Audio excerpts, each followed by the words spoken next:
So let's talk about some administrative systems that might be helpful. A pro tip is you have to know your administrative systems inside and out better than anybody else. So when I say administrative systems, I'm talking about time, money, and how you keep up with your contacts, which is, for me in private practice, a really, really big deal.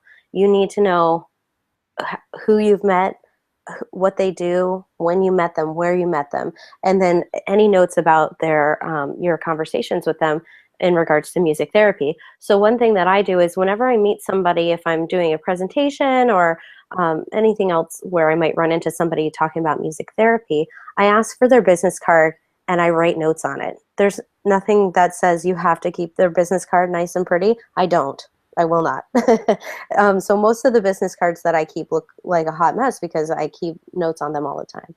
Sometimes when I'm feeling really electronic, I'll transfer it over to my Google Contacts, but not really. I have a pretty good memory. But if you don't have a good memory for people, transfer everything over, and that way you can search. I know in Evernote, if you keep your contacts in Evernote, then you can search for like a key phrase, and that'll help you if you're like, who is that person that I met at that Parkinson's support group? And you can just search for Parkinson's and it'll bring them up. So in time, you need to have a scheduling system and you need to have a reporting system.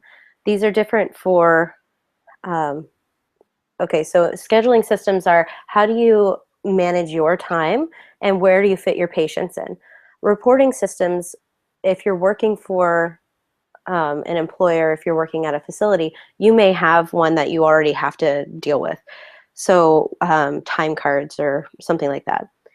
If you're in private practice, there's so many different ways that you have to keep track of your time.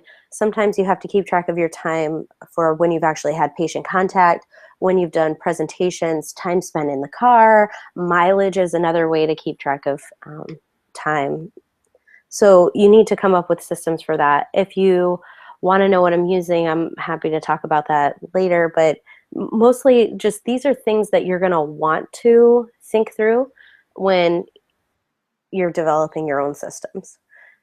Money is another thing. You need to have ways to document your rate, mileage, all of your accounts, your budgeting, and having solid systems in place for all of those things are very, very, very important for smooth sailing practice.